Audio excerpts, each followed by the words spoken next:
And as you can see, I've done my face mask, which is a requirement for everybody when you have to adhere to the safety protocols. And also because I have a studio guest, I'll be introducing him very soon. But the Vehicle and Asset Dealers Association of Ghana is giving government a 1-month ultimatum to review or reverse the new customs bill, which seeks to ban the importation of salvaged and overaged vehicles.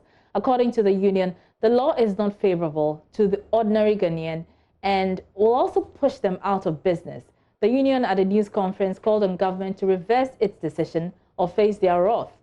The union believes the new policy will be a discouragement to local businesses. General Secretary of the union, Joshua Pokwajiman, is joining us in studio for more on this matter.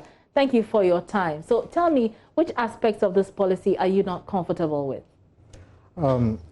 First and foremost, I want to thank you for the opportunity and to also greet your viewers.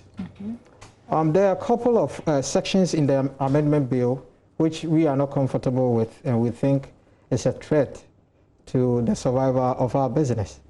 And one is the section 151 of the Act 891. And there we have the various definitions which are given to salvage vehicles, as well as the terms used in manufacturing and assembling vehicles. Okay. And so we have SKD, we have CKD, we have enhanced SKD, and all of these have been spelled out and defined properly as terms, okay, in the Act. However, on the part of the Vehicle and Asset Dealers Union of Ghana, when I say that, I mean the car dealers union in the country, we deal basically in the salvage vehicles. But when it comes to the law, with the newly passed one, there's nothing like definition as to what salvage actually means and the types of salvage vehicles we do have. But however, the law just skews it and then place every salvage vehicle under an umbrella salvage and terms it as wrecked and destroyed, which is not so. I see. But have you forwarded these concerns to the sector minister or whoever is putting together this policy, even as it's being amended? Who have you, forwarded your concerns to? As a matter of fact, since the drafting stages of the policy, through the parliamentary stages to the passing out of the bill, we have been part of this process all this while. But what needs to be stressed and emphasized here is the fact that our concerns were not, and input were not considered. We were promised of our input and our concerns, but when the bill was passed out and we happened to chance on and read, we realized that all the inputs that we made were not considered in there. I see. That's interesting. Sure. You've been with them at the drafting stage. Exactly. And up until the point that the law was passed, your concerns were not included. As a matter of fact, as we speak, the last time we met with the ministry was on the 30th that's June. Yeah, June. Okay. That was the last time we had a meeting with the Ministry of Trade and Industry. Right. And they can confirm to the fact that we have a written document of our input suggestions with them. I see. I see. So one of the concerns that many people feel that you have with this policy, especially with the entry of your competitors, and by competitors I mean, foreign companies, car manufacturing companies who are entering the market, they say that you do not want to engage in any form of competition, and which is why you are putting blocks in the way to prevent this policy from being rolled out. How do you respond to that? Well, as a matter of fact, we want to put on record as Vehicle and Asset Dealers Union of Ghana that under no circumstances, through our dialogue with the ministry, have we opposed the coming on into the industry, these foreigners to assemble cars here under no conditions. All that we asking for is a level playing field. The policy which is being developed, okay, as well as the act which has been passed, we seek that it will protect both stakeholders within the frame of the automobile industry. And you think that as it stands, they are being it's unfair not protecting at all. It's one-sided, because all the incentives that we're talking about, all the incentives that has been spelled out in the Act, displaced by us. And it makes us aware that it is one-sided.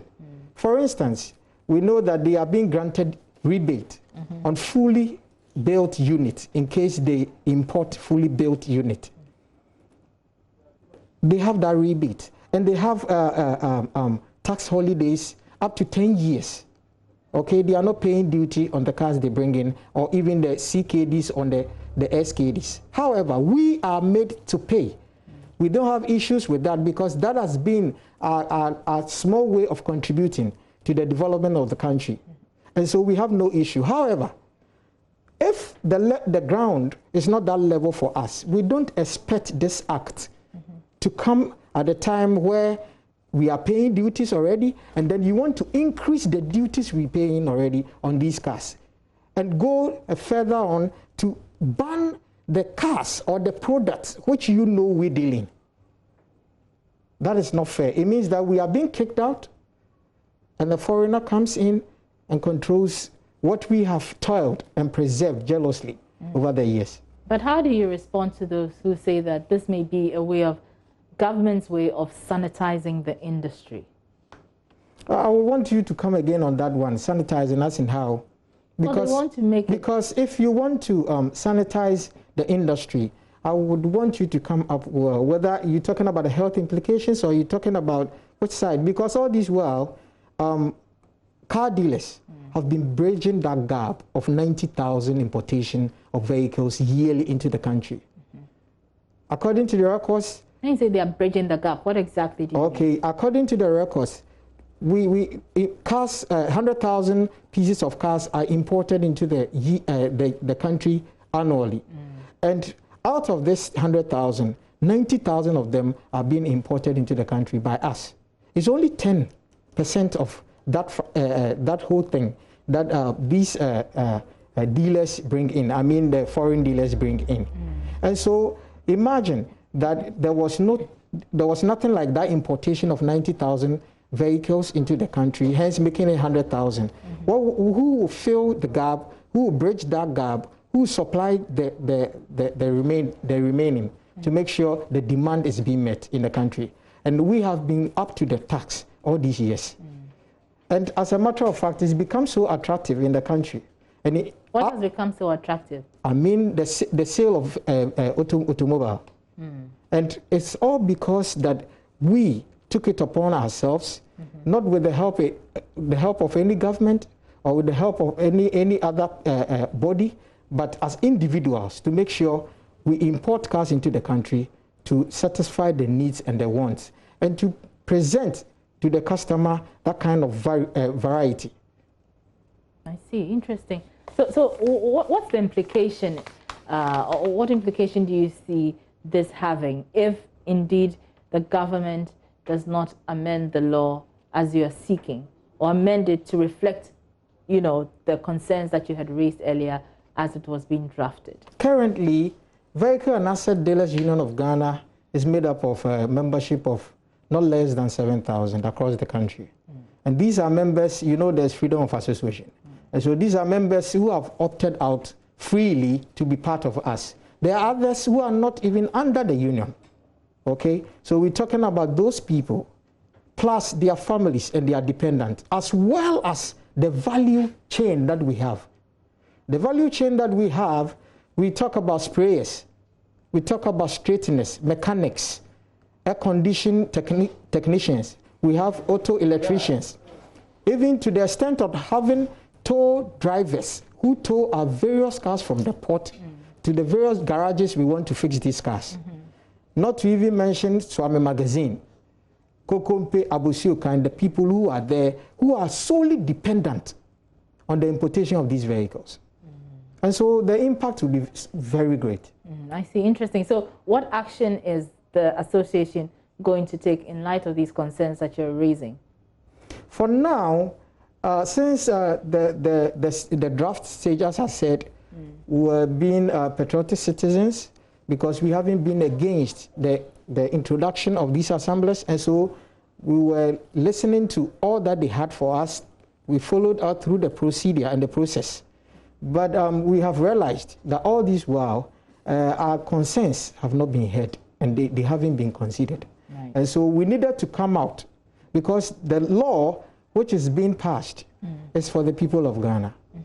And if you've passed the law and the people are saying it is not to their benefit and it's a threat to the survival of their means of living, then I think we have to look at it again.